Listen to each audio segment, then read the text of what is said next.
No esperes que el éxito toque tu puerta. Sal a buscarlo. Believe in you.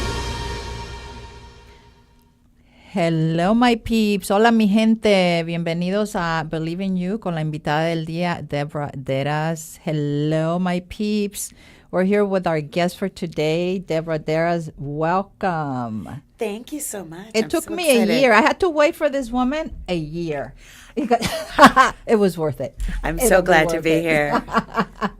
Last year when I started the show and I started on Mujeres y Yo, she's one of the first people that I actually thought of because we were talking about mindset, goal setting, and then I wanted to do vision board.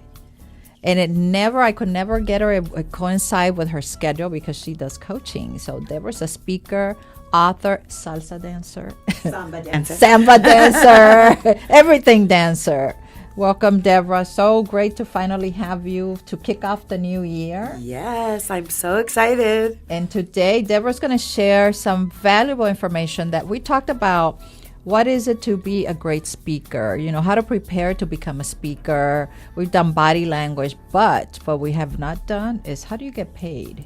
And that's the secret that she has because she even has a class, a whole course that you're starting now, Mastermind. What's it called? Well, I have two courses. I have a seminar that's 4 hours on how to be a paid speaker where I literally give everything, including like my contracts, my agreements, my forms, from all the mistakes I learned throughout the years so that no one out there will have to make those same mistakes. I got to sign up for that one.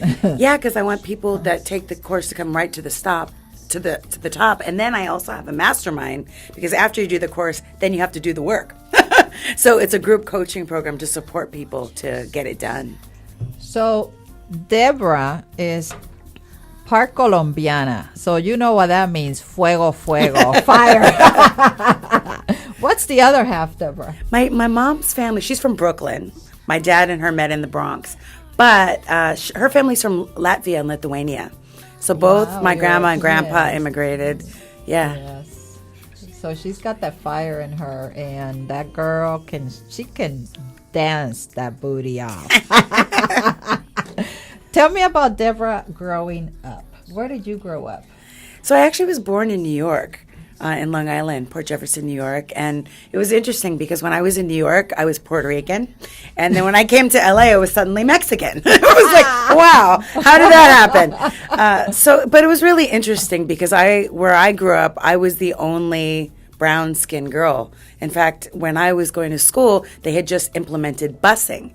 And they put me, because my last name was Cujino, into ESL classes because they assumed because I was Latino that I didn't speak English. And my mother was so upset, she got a job at the school. She became a teacher's assistant because she was going to make sure that I was on the right track and that I was heading for success because in my family, education is everything. My grandmother got her master's degree from Columbia University. Nice. Both my parents have master's degree. They're still waiting for my PhD. USC, I'm ready for you. Organizational leadership. Take me in. No, I'm serious. Yeah, so growing up was really... it was interesting. I grew up in Chatsworth, California, in the Valley, and there was a lot of discrimination that I experienced. Being called the N-word, being called Beaner, and it was just a time where people were not as integrated in the San Fernando Valley as they are now, and so I always was fighting for the underdog, myself and my brother who had a disability. So my passion was always to help people and that everyone deserved equal rights and everyone deserved to be treated the same with honor and with respect. Did you experience that when you were back east? Or you were too small? Yeah, when I was back east is when I was called the N-word. Because there, and like my best friend was this blonde hair, blue-eyed girl, I'll never forget. We were playing on the monkey bars one day, and this boy said, "Why are you playing with that girl? She's an N-word." And I had no idea what that N-word was, but it was literally like somebody socked me in the stomach, and I fell to the ground. I was crying, and I told my mom and dad, they call me this word, They're like, "Don't worry about it.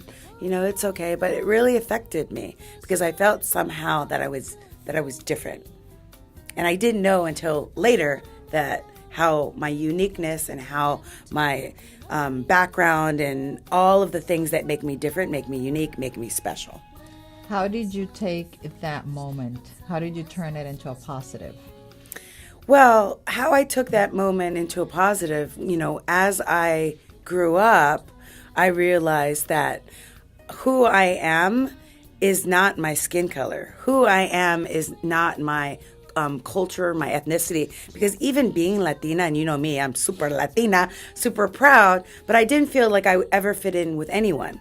Like I wasn't raised speaking Spanish because my mom didn't speak Spanish, so I didn't feel like I fit in with the Latino kids. And then I wasn't, white skin, so I didn't feel like I fit in with the white kids. Mm-hmm. And then so most of my friends were black, actually. Growing up, I was into hip hop and R&B, and I felt accepted. But then I realized that I had to have my self-esteem and my self-confidence not from other people. Right. That I had to be the one that validated myself. I had to be the one that said, not only am I good enough, but I'm super fantastic, and you better recognize because this is who I am. No, and so it trained me not to seek other people's validation, but to validate myself. So I never thought about that. Thanks for bringing that up. Yeah. Believe in you. Yeah, believe in me. Yeah, it's a very powerful belief. I mean, we have so many limiting beliefs that a lot of them are ingrained actually at home and others from our surrounding. But most definitely, most of it comes from home and the place where we spend the most time growing up, which is in school. Mm-hmm. And you cannot let that affect you to the point that you're miserable. And if you have the support at home, like you did, to guide you. And sometimes the best thing when you're a parent is to play it down. Mm-hmm. Yeah. Yes. Even if they're hurting. I have 2 kids and you hurt for your kids. So you sometimes you brush it off, but it's painful. So you take the pain. And one of my biggest influences growing up was my grandmother. My grandmother was just such a revolutionary and a pioneer. She literally asked her boyfriend to marry her. She was like, I'm not getting any. And she was like 34, 35. She's like, I'm not getting any younger. What are you doing next Thursday? You either marry me or I need to move on. And she was like, you always have $500 mad money under your mattress. And she was the one that encouraged me to travel. She's like, you're never going to know the world unless you travel. She was 85 years old, going to China, going to Europe. Oh my God, always that's taking awesome. cruises. And she said, you can do anything you want in life, anything. And so she just put that belief in myself, because there's limiting beliefs, but there's also empowering beliefs. And the young millennials out there, it's so wonderful because we have podcasts, we have so much information. We can choose to listen to information that's empowering and encouraging. Yes. And you can literally learn how to do anything just by listening to a show. She empowered you. So see, that was your fuego. Oh, for sure. My yes, your abuelita. Yes. She's the one that fueled you, because it's like there's always that balance. And when you don't find it with one, in one space, you go look for it somewhere else. Mm-hmm. Because you still have that internal fire. Yes. You're fuego, girl. I like it. It's my new hashtag. Fuego. Every time I see her, she's like one of the most bubbly women I know. And I love it. It's very contagious. So you want to follow her. You want to do what she's doing. And that's a wonderful thing is that you're able to live in your truth and who you are. And I know that you also followed your own spiritual journey. Mm-hmm. So tell us a little bit about that. Oh, wow. So yeah, I was actually raised Jewish because my mother's Jewish. In fact, my dad had to convert to Judaism to marry my mom. He had got bar mitzvahed. I had a bat mitzvah. You don't meet many Latina, Colombian, Lithuanian Jewish girls from the valley, do you? That's me. Hello. Single, bilingual, ready to mingle.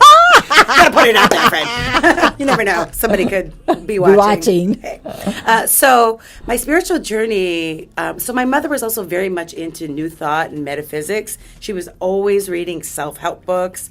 When I was 8 years old, my mom put me in intuition class. I thought this woman was... I never heard of that. I did not either. I thought my mom was crazy, loca. And so we would have a candle, and it was yellow, and it was like, what does that mean? But I never knew how important our intuition is. In fact, I'm finishing up my new book, which is all about connection and connecting to our intuition, which is our internal guidance system. If we listen to it, it always leads us on that right path. So true. Not all the answers are on Google, friends. They're within you. So really being able to connect to that. So my mom leading me in that intuition, and then she was always meditating and doing yoga. I grew up in the 70s and looking at my mom doing yoga. She's the craziest woman. But as I got older, I realized that a lot of the self-doubt and limitations could really go to a bad place, because I'm you say bubbly, the other side of that is like an addictive personality. My first book is called Confessions of an Adrenaline Addict. I remember right? that, yes. So I would tend to go to overworking and overdoing and overeating and over everything. And so the solution, the antidote to that, is really being, because we are human beings. We are human beings, not human doings. And so we're having this experience and we're learning these life lessons, but our spirituality, to me, is everything. I gave a sermon yesterday at a spiritual center, and I talked about connecting to source. We'll connect to our Wi-Fi first thing in the morning. Make sure that iPhone is plugged in. But what about connecting within ourselves so that when things happen to us in life, we're able to handle it? So my spiritual practice really started at 8 and then kicked into high gear at like 19, reading all these self-help books. But then I actually got licensed. I became a spiritual counselor, which was like a 4-year. Oh, I didn't know that. It was supposed to be a 4-year program, but I was on the extended edition 11-year program. So I was going to classes with Dr. Michael Beckwith. I don't know if you know him from The Secret. The Secret. Yeah. Yes, So he was my teacher. Agave Center. Yeah, at the Agape Yeah, International Agape, Spiritual yes. Center. He taught me meditation. He taught me how to pray. Taught me how to vision, not just to say what I want in my life, because the vision board workshops aren't about, oh, let's have a car, let's have this. It's about receiving the divine downloads of what is our soul's contract, what we're here to do. And when we do that, then we're on the Success with Ease and Grace program. When I shift my energy, this is a tip for everyone on speaking, you don't have to necessarily make things happen, that you're aligned with what you came here to do, and your blessings will start coming. I have this opportunity to speak in Dubai that I honestly believe came because I connected to source and I was ready for it. Up until then, I wasn't ready. I was blocking it energetically. So spirituality is really important in business, and anybody, Steve Jobs talks about would talk about meditation in his book. Anybody that's ever created something amazing and innovative, it can't come from your mind. Your mind is limited. But when you tap into the superconscious mind that Carl Jung talked about, that's infinite. That's genius potential. So that's tip number 1. Tip number 1. Yes. How to become a paid speaker. Yes. Yeah, connect with source. Because, my friend Oprah. So she mentored me for like 25 years, 3 o'clock every day. I would, before podcasting, there was Oprah on TV. And I would watch her. And when she got her award, the Cecil B. DeMille Award, after the award show, somebody asked her, well, what's your definition of success? And how would you recommend other people be successful? And she said, when you match your personality with what your soul came here to do, you can't not be successful, because that's your soul. I call it your soul's contract. That's literally why you're here. So all your challenges, all the circumstances that happen in your life, that's great, because that gave you, the ganas. In Hebrew they say chutzpah, ganas, to get things, to really put everything into perspective. If you didn't go through anything and you just went through life and you had everything given to you, you're not going to have that story when you speak. Yes. So it's not like my challenges or all the things that have happened to me are bad. They're part of the journey. Part of the journey. Yes. So spirituality has helped me put that into perspective, because I don't see, oh, well, that was a mistake. Dr. Michael Beckwith said there's no mistakes. There's just missed takes. And you just take one, take two. But you have to learn the lesson, Cecilia, because if you don't, it repeats. You have that same guy or that same neighbor or that same boss, just in another body. So true. Oh my God. Especially like in relationships. Mm-hmm. Yes. And then you're like, why does this happen to me? Why do I keep attracting the same type of person? But we haven't learned the lesson. Exactly. But how do you figure that out? That's interesting. You know, that the lesson. It's like, what is sometimes the lesson? That's the hardest thing to discern. Yeah. So I actually, and it's going to be in the new book, I have like 7 questions to ask myself. But one of the things that I do is after I meditate is I journal. I write it down. And so, because one of the things, I can't remember who said this, but they say the quality of our questions is the quality of our life. So if we say, why did this happen to me? We're going into victim consciousness. But if we say, what was the lesson here? What did I learn? What was this experience? And in the book, I write about like people that we're angry at and people that we're resentful of. Everyone is a mirror of us. Usually we resent them because they're bringing up a part of ourselves that needs to be healed. So it's revealed through them. And we can't see it in ourselves. It's too close. But when we're like, oh, that guy's out of integrity. How am I out of integrity? Oh, that guy is, not being honest. How am I not being honest? Or that guy's not a good communicator. How am I not a good communicator? So I go through these series of questions to get to it. I love that process. Yeah, I had to do it for myself because last year, I don't know about you, friends, I was resentful. I think I was watching too much news. I was getting angry. I had some pissosity going on, and you had certain life events too. That impact. Yeah, so I just couldn't let myself blame others because then I'm not in control. So, I'm powerless. So I am empowered. I don't want to say in control, but I'm empowered when I take responsibility. Exactly, which is what happens that a lot of people don't. Mm-hmm. They don't take responsibility and they're into this blaming. Exactly. Yes. And that's when you don't learn any lesson like that. Mm-mm. I love it. Is this your second or third book? Second.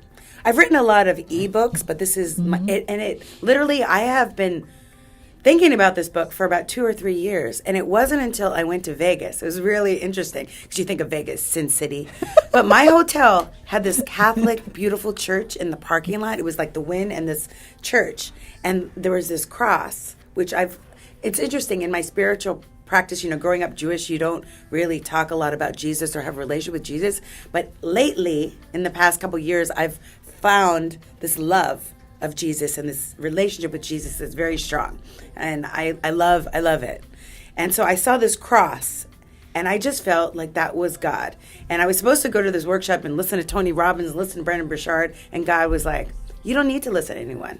You need to listen to yourself. The answers are within you. And even somebody on Facebook, they're like, why are you going to that seminar? You know what they're going to say. And so I went to my hotel room in front of this cross and the entire book downloaded.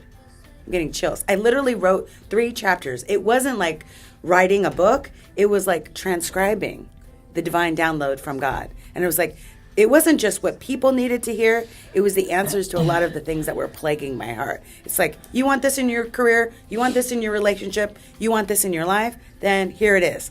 Connect to source, connect to self-love, connect to this, connect to that. All about connection. You gave me the chills. Because it gave me the chills. For years, people are like, you need to write a book. And it's always like, your life, you have an interesting life, your dad, this and that. And I could never but that's not, first of all, I don't like to write. Mm. I like to read. So I'm like, no, I'm not good at writing. So that's what I tell myself. Mm-hmm. So I always take December to plan. Yeah. To plan and to just dive deep. It's like learning and strategizing. But this December, I was putting together a new program called Women in Media Talks. And I sat down, I said, you know what, let me just get ahead of myself. Now that I have this time, the kids are out of school. We didn't have a show for a couple of weeks. And put down what my takeaways are going to be for the public.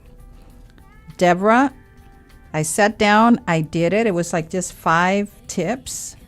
I outlined 13 chapters for a book. So I can relate to what you're saying. It happened at that moment because before I even ended up finding another folder where I had started like ideas for a book, and none of it inspired me to sit down. But once I did that, I don't care how tired I was. I just sat there and I okay, here's an idea. And then before I knew it, 13 13 chapters. And I thought, so this is how it's supposed to happen. The And book then I writes understood. you.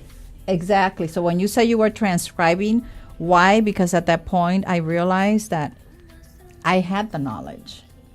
You know, when I started doing radio was not something that I ever thought. I came here to promote a nonprofit, Latina Vida, an event. And I was asked the very next day, the very sharp president, she's like, have you thought of being on radio? So I almost said no. Fear, again, like I told you, public speaking and all that. But she's like, what's the worst that can happen? Try it. And I'm glad that I did, because it's been an amazing journey. But that experience in itself became like, wow, I didn't have to go to school for this.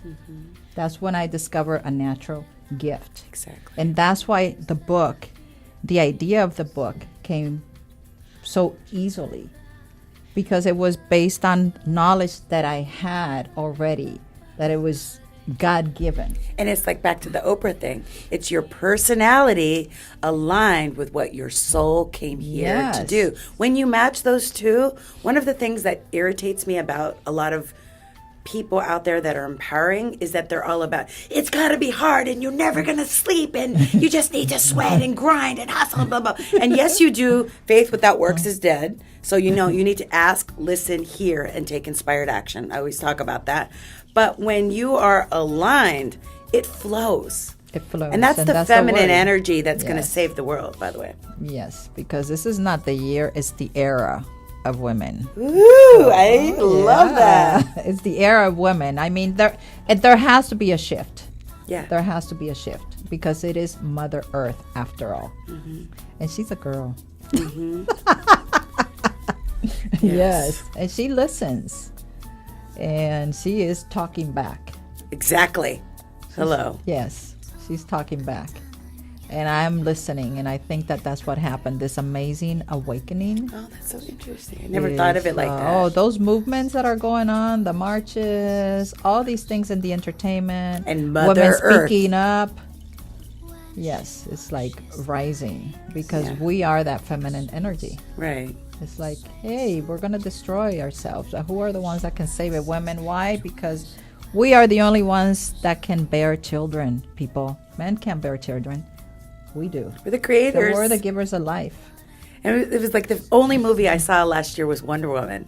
And it was so empowering, you know, I love right? that. Yes. And we all are that Wonder Woman. It's just finding our unique talent. It's not like I have it and Cecilia has it and nobody else has it. Everybody has that gift. Even men. Yeah, of course. See, that's the thing, that they think because, oh, we're female. No, men also have feminine power. And when they tap into it, those have been my best friends. And it's not because they're gay or anything. No. A lot of men, when they allow that feminine power to come in, make the best mates, understanding parents, fathers, and best friends. It's the empathy and the nurturing. Exactly. All the things that we women have. But then also us women became very masculine in the workplace. Yes, and let that go too. of our feminine power. I know that was one of the reasons I started samba dancing. It was because I felt like I was being too manly and aggressive. Because when you're running a company, you're like, we got to get this done, and this is it, and let's just go, you know. And I just felt like I lost some of that, you know, the beauty and the lightness. And so doing samba, it just, it really, my teacher that was all she taught us, you know, about the goddess energy and getting Yumaja and the goddess of the sea energy to really flow through us. So how did you bring that to the company? That energy? Yes, that the fact that you took the dancing and you realized that you needed that, but how did you now bring it into the company culture? Because it's always about the culture, when it could be a good or bad culture, or too masculine, too feminine. Yeah, I just, you know, when I dance, I'm just happier. And when I'm happier, everyone that's on my team is happier. See, because it's like they say, happy mom, happy life, or happy mom, happy kids, happy home. So the same applies to happy a company. CEO, happy team. Yes, exactly. You're right. And that's why a lot of the technology companies incorporate play and, you know, food and nap rooms and all of that. It's that creative energy. I think a lot of times we spend time in our left brain. That's the problem-solving brain. And one of my favorite quotes, I always say this when I speak, is Einstein says, we can't solve a problem from the consciousness that created it. Yes. So we can't solve a problem from the consciousness that created it. So when we're in our left brain, we're thinking, how can I solve the problem? But when we shift out and we go for a walk or we go dancing, we activate our right brain, that's creativity. Yes. That's why some people get the answers in the shower. So all of a sudden, the idea for the book or the idea for our speaking engagement or the speech, it just divinely downloads because we've shifted our energy to that right side of the brain that's also that feminine side. You know where I get a lot of my ideas? Doing dishes. Oh, I love mopping. I don't know why. I had that Pine Sol contract. Pine Sol, I'm ready for you again. Yes, it's like doing dishes, the minute water, they told me it has to do with water. Doing dishes or taking a shower. So you just mentioned that where you get a lot of ideas, but it's when you're there, you're relaxed. You're like in another state. You're happy. And when I'm taking that hot shower, it's like, oh, this is so good. I don't want to leave. And it's literally when you're washing the dishes, because when I took all these millions of meditation classes, meditation is mindfulness. It's being present in the moment. We are having an epidemic in our society where we are so disconnected, not just from other people, but from ourselves. Walking across the street on cell phones. Chiropractors, it's the best time for you because everybody's neck is like this. I was at an event, not even an event, a little dinner party. 3 out of the 4 people were texting. I was like, hello, are we talking? Are we drinking? Are we connecting? It was just so actually rude and irritating. And I have to catch myself when I'm going into that. My dad, when I'm with him, my Colombian dad, I cannot have the phone in my hand. I can't even have it on. I have to have it on airplane mode. He won't put up with that. But like when we think about how everybody's so disconnected, and mindfulness, when you're washing the dishes, we had to do like a mindfulness meditation. It's just being present. Anytime you're in the moment, you're aware of your breath. That's what mindfulness is. So meditation doesn't have to be just sitting down and chanting, which I love, but it can be doing the dishes, could be peeling an orange, could be mopping the floor. Anything that makes you aware of your breath. And in those moments, that's when the downloads come. You just said something interesting. It's true, because also when you're like chopping vegetables and you're going to cook, you're in that moment. Yes. You're in the zone and you're thinking about how can you make this better, and you are in a creative process. And the zone or the vortex, whatever you want to call it, that's your highest state of creativity. That's your sweet spot. I love it. And I have in my window a lot of orchids. And sometimes when some of my plants, I have tuberose plants, and you know that grows like anywhere. It's in water. If they break off, I'm like, I'm not letting you die, so I put them in water. And some of them, they've replicated like humongous. It starts with one. So that's the visual that I also have, that I've given myself when I'm doing dishes. It's like to look at that beauty. Because it's also about growing, because I'm growing them. I'm nurturing those plants. And gardening is one of my favorite things. So that whole process there of doing dishes and looking at something beautiful that I have a hand in, you're right. It just takes you like somewhere else. Even the fact that doing dishes is not anyone's favorite thing, but to me it's like therapeutic. Absolutely. So now that how far are you from finishing that book? Well, I literally have finished all of the chapters. So I'm writing just like the introduction, the foreword. I just finished the back of the book. So it's just the editing process, really. So I expect it to come out in the spring. On or before. That's like right around the corner. Yeah, so I'm so excited. I've never felt more of a just urge to get it out to the world. It's like this baby that's ready to be born that was like overdue. And it's like, let's get her out, right? Because it's going to be very, very healing. And I'm really excited about the book, especially for millennials. Because I feel that I know, because I do coaching and business coaching and marketing, where people that are in their 20s and they come to me, they have so many talents and they're so innovative and they grew up with possibilities. You know, they had the iPad in their crib, you know, pressing a button for leche, you know, and they really believe that they can do anything. But sometimes when you have too many options, you can get stuck. Yes. And so I really feel that this book is going to help not only women, men, millennials, but especially the younger generation to decide on their career path. And what is their soul's contract? What are they here to do with their talent, skills, and abilities? So that they can focus that energy and be successful and be the new servant leaders that are going to save the world. You millennials, I see you. Yes. So let's say April. Yeah, April. Yeah, I'll come back with the book in my hand. Yes. And we're going to go to her launch. Yes. Cocktail party, people. My first book launch was epic. It was like the best. It was at the Mystic Journey bookstore in Venice where I was living at the time. And we had wine, lots of wine, and a violin player. Ooh, it was just so awesome. I love it. It was just, I loved it. And I hired, there's a company called Venice Paparazzi, so we had red carpet and photographs, and it was just great. Are we doing what this time? A samba? Oh, yeah. I'll have my thing? samba team perform. Yeah. I'll have the samba girls perform. I seen you all decked out in the Brazilian sexy outfit. Yes. Not me for the book signing, but I'll have the girls. So what about school? Where did you go to school? I went to school right here at Cal State LA. And I actually, so high school was very, very rough for me. My parents, after 18 years of marriage, got a divorce, and I felt really to blame for that. I had caught my mom cheating on my dad, and I wasn't willing to keep a secret. So when I told her, so she just basically said, well, I'm not ready to leave, but if you tell, I'm gone. And then, so one day I was like 16 years old, I woke up, my brother was gone, all the furniture of the house was gone, and my dad, who I was never really that close with, he was always working, was looking at me. We were like, oh my God, what are we gonna do? So it was really, really, I wasn't like on the college track. You know, I was barely graduating from high school. In fact, I had to go to adult school just to graduate. So me graduating high school was a miracle. And I went to Pierce College, junior college, which I highly recommend, especially if you don't know what you're doing. They call it Winnecatech, Pierce College. And when I got into junior college, I was on fire, friend. I love school. I love learning. I always have. And I got all A's. I was on the honor roll. I loved my speaking class, my Speaking 101 class.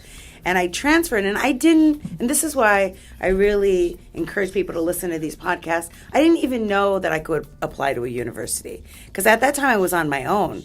You know, I had moved out of my dad's place, and I was paying for my college. And I'm like, I can't afford a university. Right. I didn't know about scholarships and this and that. So I was like, well, let me just go to Cal State LA because it's close. You know, and I went there for my bachelor's degree, did excellent. And then I was going to go be done. What was your major? My major was, it started out marketing.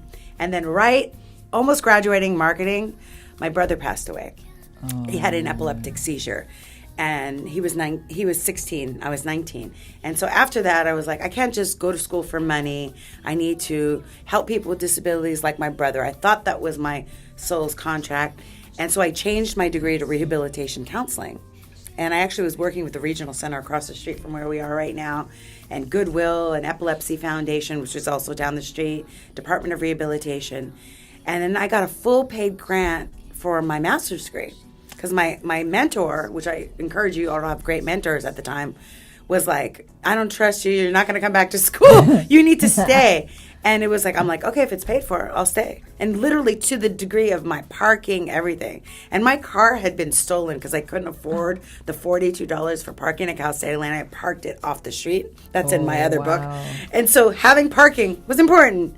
And I got my master's degree in education, went to work for the Department of Rehabilitation, and I realized it wasn't the people with the disabilities that needed the help. It was my coworkers because they were burnt out.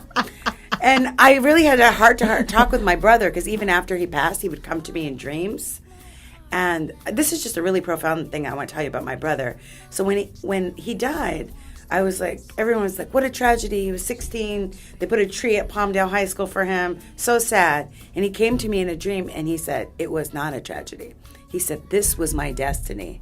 And your destiny is to empower people. Because I didn't really want to do anything after that. I felt so mad at God. Yeah. I was mad at God. I was like, how could God take a 16-year-old and this was my fault because I caused the divorce and you know what I mean, all of that. And when my brother came to me in that dream and said it was a destiny, I realized that we all have a soul's contract and that every moment of every day our time is precious because we don't know when that contract ends. And so that's when I started my first company when I met you, Passionate Living Now. Ahora mismo. Not tomorrow, mañana Juana's out there, but now. And I say this to the mañana Juanas because people feel, oh, I can't start this till my kids are in school. Or I can't start because until. Yes. There is no until. It is the time, and the time is now. My clock at home says now on everything. So when you feel like you're not ready, you're born ready. Hashtag lista. We are. I love it. Like, I'm never ready. Hashtag lista. Like, I'm not ready to be on a radio show. I'm not ready to be on a stage. You just surrender your ego. That's not your amigo, your enemigo. And be available for God to use you. It's not about you. It's not about me. I just know that I'm going to be scared. I'm going to be in fear. And that's just excitement misdirected. Ooh, I just made that up. I like that. That was a divine download. Excitement misdirected. Fear is that. excitement misdirected. Yes. Nice. Oh my God, your story, I told you, fascinating. I knew I was going to learn new things about you. But we're like so off topic because people. When are we going to get paid to speak, friends? Yeah, exactly. But see, all of those things that you have done, that's part of that process that takes you into who you really are meant to be. And then took you to the next step, because being visible is huge in that next step. Yes. Which is, how do you become a paid speaker after you've taken, like, you became an author, you started a company, you realized that you had to change within so that your company culture could thrive and that you could help others. Because if we're not happy, then what do we bring to the table for others? Masculinity versus femininity, and finding that balance of when you have to set boundaries, because we do have to set boundaries. We're still running businesses, but all of those things are important, breaking bread together, having team outings, all of the meetings so that people connect. Because, like, for example, here, we have people coming in and out. A lot of my hosts, I don't get to see them because they're in other shows. So the only way for us to be able to really bond has to be by coming together. Otherwise, all you do is you see them on Facebook, you see them on social media, or you watch their shows. So paying attention to all of those little things is like, how do you build a great company culture for business owners that are constantly struggling and then wondering why people leave? Right.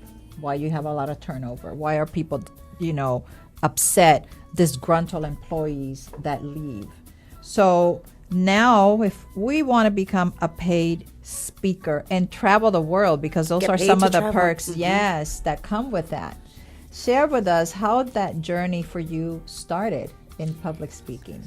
So when I became that coach, Passionate Living Now, so remember, I was working for the state of California, secure job. There's nothing more than a Colombian dad wants for his daughter than benefits and retirement, right? Good government job. And so when I started Passionate Living Now, when you're in alignment with your passion, the universe conspires for your good, right?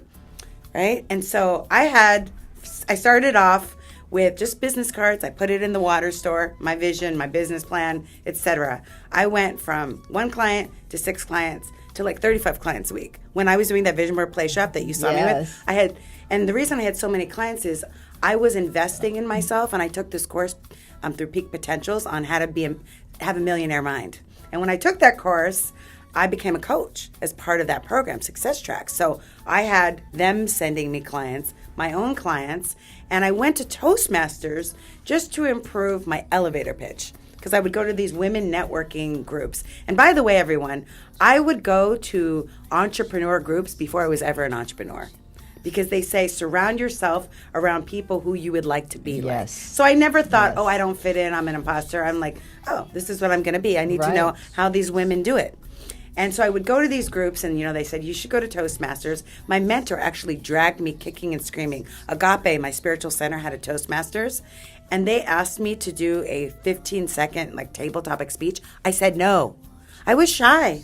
I believe you. Because I could talk, but when it came to giving knowledge, when I was in my 20s, I really would second guess myself. In fact, I became a professor. My side job, you know how you have your actress waitress job? My side job when I wasn't coaching or speaking was I was a professor. So I was a professor at the University of Phoenix when I was like 25 or 26, and I did that for 15 years from 6 to 10 p.m. So when speaking or coaching was low, I always knew I had everything taken care of. And so when I went to the Toastmasters and I said no, and I almost didn't want to go back, I felt something in me. I felt like my heart expand. One of the things that we know when we're making decisions in life, if you feel contracted and heavy, that means it's not for you. Yes. But when you feel open and expanded, it is for you. So I knew it was the fear, misguided excitement. And even though I was scared, I needed to go back. And once I make a decision about something, I'm in. So I didn't just go once like Samba. I went twice a week. I became president of the first ever bilingual bilingual chapter. We had people that were coming from Mexico City and doing speeches in English to practice. It was at this advertising agency, Cruz Kravitz, that was for the Latino market. That's it was great. really cool. Yes. And I did that for like 3 or 4 years. And finally, somebody at the Toastmaster meeting said, so where do you speak in public? I'm like, I don't. And they said, well, how much would you charge to do a speech? And I'm like, well, how much are you paying? Not the right answer. But I said, how much are you paying? And they said, $250. I'm like, fantastic. I'm rich, friends. I was like, $250 for 20 minutes? I'm so in. And my first speech ever was for MANA chapter in San Diego. And it was the Hispanic Chamber of Commerce in San Diego with MANA. And it was to a group of professional Latinos, and that's what got everything started. And it was just so amazing because every time I would speak, I would get somebody in the audience that would hire me for another speaking engagement. Approach you. And that's one of the things I teach in the Be a Paid Speaker Now seminar is make your audience members your sales team. So when you speak, you're not just speaking, you're auditioning and you're educating people how they can hire you. So you always want to be seeding what else you speak on and places you've spoken before so that it is a seed that is planted. Did you take training? Because I know there's training that teaches you how to sell to the back of the room, from the back of the room, and things like what you just mentioned. Because a lot of times speakers that are not trained, they speak from the heart, but they don't know how to sell. Right. And you have to be constantly mixing in when you're speaking, you're selling. Exactly. So there is a balance of speaking from the heart and selling. I took over $40,000 worth of training. And this is why my seminar is such a deal, because I'm basically giving people everything that I took. I took a Train the Trainer course. That was like $10,000 from Blair Singer. He wrote the book Sales Dogs. He's part of Kiyosaki's author series, Robert Kiyosaki's author. He's, if you look him up, Blair Singer top. I took, in addition to Toastmasters that I did for 3 years, I went to the National Speakers Association, which you can only enter if you have 20 paid speaking engagements. You have to prove it. And in the National Speakers Association, at the time I went, Les Brown was there, Mark Victor Hansen. I got to learn from some of the best of the best. And in addition to being a member, there was a 9-month fast track program. 9-month fast track. So don't expect those of you that are like want the 5-minute answer. It takes time, it takes energy, and it takes work because there's a lot that goes into being a paid speaker. Time, energy, work, money. Yeah. You invested, you just said it, $40,000, if not more. Right. Because you keep investing in yourself. I'm constantly investing in my speaking. And that's why I think Toastmasters is the best kept secret, because it's like $45 for 6 months, because you can't be a paid speaker until you're confident as a speaker, until you learn the craft of speaking. Because you do portray it. Your confidence comes across when you're speaking. Exactly. So like you say, you have to be convinced, and believe in what you're saying, what you're teaching, and what you want to share with the world. So how did you learn about setting the right fees and contracts? So how I learned about setting the right fees and contracts was through my mentors. So I had people that were professional speaking. In fact, when I went through my divorce, it was such a horrible moment. Like the night of going through my divorce, one of my mentors was speaking in Chicago, and she said, fly to Chicago, come with me. I have an extra bed in my room. Watch what I do as a speaker. And when you think that it's like the 45 minutes on the stage, oh my God, there's so much that goes into speaking. Prepping. It is not glamorous, friends. You're in I've slept on floors in airports, but basically my mentors, Pegina Echevarria and Jimmy Cabrera, both Latino speakers, they put in a word for me that allowed me to get on stages in front of 1,000 people, which is scary. It is scary, but it's exciting. And if it wasn't for them, letting people know, organizers know that I was here and that I had talent, I wouldn't be able to. I don't think. On my own, it would have taken so much more. That's wonderful. So the power of mentorship. You mentioned some very key things, the preparation, Toastmasters, which is something I always recommend to people. I mean, I can't recommend it enough. And mentorship, word of mouth. Right. Learning how to sell from the stage. Right. All the training that you took to gain that knowledge. And I teach people in my Be a Paid Speaker seminar not about selling, but about serving. Because if you have something that's going to help people, a coaching product, and you don't let people know about it, you're doing them a disservice. Yes. So I never like the courses that here's the template for selling, or this is what we do and this is what we say, and it's like tricky. No, that's not what I teach, because that's not who I am, and I couldn't teach other people to do that. I say you speak from the heart, you offer them an opportunity that will benefit them and be of service to them. If you know you're going to serve somebody, you're going to say it, especially as Latinas, and Latinos. We don't, Go back. Yeah, so we always want to help people. Yes. And so if you know that your program is going to help people, you're mentioning it to them. But there's also, because I do social media marketing, known as the social media goddess, Yes. I teach all of my tricks of social media. One of my first speaking engagements, yes. my campaigns that I got, that was $60,000. That was $5,000 per speaking gig for 1 hour. It was through YouTube. So I teach people how to use social media, because when I started as a speaker, there was no social media. That's right. Maybe MySpace, maybe Meetup, that was it. And when the market tanked in 2008, the housing market tanked, speaking engagements tanked. And even now, it's very slow because there's a lot of uncertainty with politics in the air. There's not as much bookings. You're understanding marketing and social media, because it's not the person that speaks the best that gets on the stage. That's right. It's the person that positions themselves with the best marketing that gets on the Said stage. some valuable the mic. nuggets. Drop the mic. Yeah, girl. You're right. Sometimes you're like, oh my God, I can do that. Or I Right? could have done that better. You're like, oh, but that person has an agent that's working for her 24/7. Oh, they're cold calling. Oh, they have somebody that's full time. When I first saw you speak, I think it was at an event at Macy's. With Christian? De La I don't Fuente. know, but I know that I was there, and I think that's the first time I saw Oh, wow. you speak. And I know that you were one of the few Latina women actually speaking for major corporations. How did you get some of these other gigs in corporate America? Was it also referrals, or they saw you speak somewhere else? You're going to love this answer. I get chills. Because this is, my company is called Synergy Unlimited, and this is the power of synergy, and this is the power of the Latina. So I was a member of the Latin Business Association, and when I was young, I didn't feel like I was taken seriously by many of the males that were there. And so I started my own Latina entrepreneur network within the organization. And I would give speeches for free. This is a great tip. If you want to get paid to speak, create your own events and do speeches. So I partnered with this organization, Synergy, did my own speeches, and from that audience, there was people from Macy's, there were people from State Farm, there were people from New York Life, there were people from JP Morgan, there were people from British Petroleum. All these Fortune 500 companies that I spoke for, they heard me speak, and the Latina within the organization fought for me and got me in. Procter & Gamble, most recently last year, I did a speech about my story, and somebody in the audience said, why am I working so hard as doing this? I'm going to become a speaker. She did, got booked with Procter & Gamble, and when Procter & Gamble said, do you know another, her topic is awesome. Her name is Luli B, and it's called Balance is Bullshit. And she is just awesome sauce. She's out of Miami, and she referred me, but that gig came to me through Facebook. So, my friends, if you're not using your social media, building your following, clarity is cash is what I teach. Yes. Know what problem you solve. Consistently put it out there in your own creative voice. People will find you.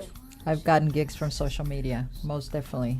It's powerful, more than people give it credit. NASA found me on Instagram. Oh my God, I did a vision board board creation for Latina high school students in Houston, where the Space Center is, in NASA. I'm like, Houston, do we have a budget? They're like, yes.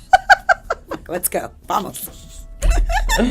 You're awesome. I love it. What a great time I've had with you. It went so fast. Are we so- done? Yeah. Oh my God. I have to come back.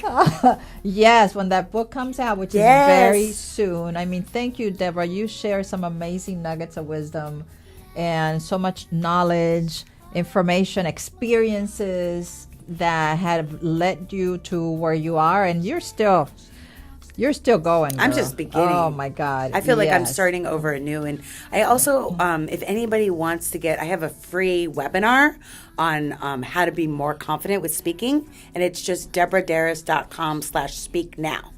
Oh yeah, please tell the audience where they can find you. Yeah, so you can find information on me, Deborah Darris. It's DeborahDeras.com. And if you go there, you can also get on my email list. You'll get the webinar and also my ebook on 6 steps to be confident when you're speaking. Because before we can get paid to speak, you want to be confident. So I have that Absolutely. as a prerequisite for any of the seminars. I also, on my calendar, you can see where I'm speaking. I started my own Toastmasters, Synergy Speakers, because I feel like my mentors gave to me. I want to give back.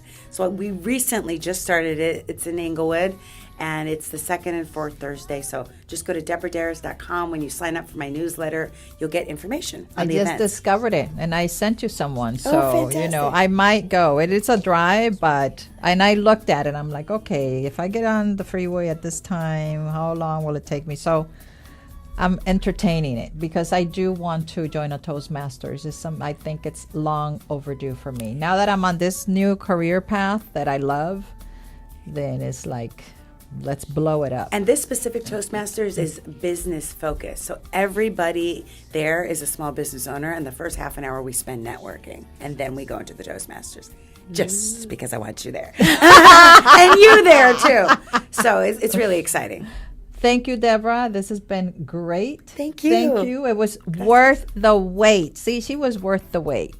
God knows when things are supposed to happen. And I appreciate her so much from the time I met her, her personality, all the wisdom that she shared today, and where she has led Latinas, because she has been a great role model. And I've known you for over 10 years, I think. She was at one of my first Yes. speaking engagements ever. I think it's longer, 15 years. Yes, but thank you again. And thank you for tuning in here on RadioLatinoInc.com. Believe in you, and we will see you next week on another episode of Believe in You. Believe in you. No te preocupes por lo que fue. Abre los ojos a lo que vendrá. Sintonízanos la próxima semana a través de RadioLatinoInc.com. Believe in you con Cecilia Mota.